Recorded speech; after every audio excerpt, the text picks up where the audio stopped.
રાજ્ય સરકારના વિદ્વાન વકીલશ્રીએ રજૂઆત કરી કે અપીલકર્તાઓ ગેસ સિલિન્ડરનો અનઅધિકૃત કબજો ધરાવતા હતા. તેમને સાચી રીતે જ તકસીરવાન ઠેરવવામાં આવ્યા છે.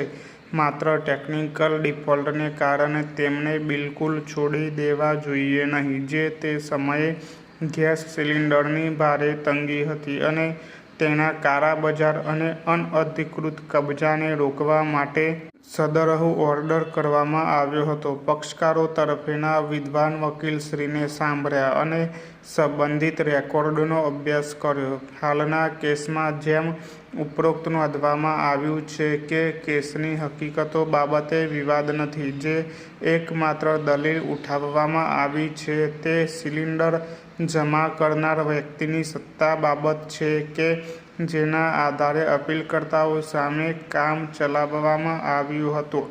નીચે રજૂ કરવામાં આવેલ સદરહુ ઓર્ડરનો ક્લોઝ 7 સૂચવે છે કે કયા અધિકારીઓને આ સત્તા છે. પકડો. સદરહુ ઓર્ડરની જોગવાઈઓના અનુપાલન સબબ સદરહુ ઓર્ડર કે તેના અન્વયે કરેલ અન્ય કોઈ હુકમના અનુપાલનની ખાતરી કરવાના હેતુસર ઇન્સ્પેક્ટરથી નીચેનો રેન્ક ધરાવતા ન હોય તેવા સરકારના ખાદ્ય અને નાગરિક પુરવઠા વિભાગના અધિકારી કે જે આ પ્રકારની સરકાર દ્વારા અધિકૃત અને કેન્દ્ર સરકાર દ્વારા અધિસૂચિત કરવામાં આવેલ હોય તે અથવા ઓઇલ કંપનીના વેચાણ અધિકારીથી નીચેનો રેન્ક ધરાવતા ન હોય તેવા અધિકારી અથવા કેન્દ્ર સરકાર કે રાજ્ય સરકાર દ્વારા અધિકૃત અને કેન્દ્ર સરકાર દ્વારા અધિસૂચિત વ્યક્તિ.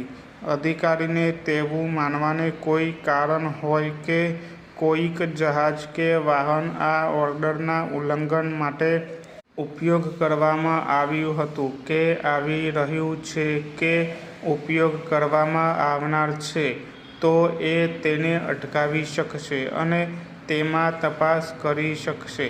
જરૂરી હોય તેવા સહયોગ અને મદદ સાથે કોઈપણ સ્થળે પ્રવેશ કરી શકશે અથવા તપાસ કરી શકશે. જો તેને એવી શંકા કરવાનું કારણ હોય કે કોઈક સિલિન્ડરમાંના liquefied petroleum gas, cylinder valve અને પ્રેશર રેગ્યુલેટર્સની સાથે સાથે જેમાં સ્ટોક રાખવામાં આવ્યો છે તે વાહન, જહાજ કે અન્ય પરિવહનના સાધન સબબ આ ઓર્ડરની કોઈ જોગવાઈનું ઉલ્લંઘન થયું હતું કે થઈ રહ્યું છે કે થવામાં છે તો તે જરૂરી હોય તેવી સહાય અને મદદથી આવા સ્ટોકનો સંપૂર્ણ જથ્થો જપ્ત કરી શકે કે હટાવી શકે અને ત્યારબાદ આ રીતે જપ્ત કરેલા સિલિન્ડરમાંના liquefied petroleum gas, cylinder valve અને પ્રેશર રેગ્યુલેટર્સના જથ્થાની સાથે સાથે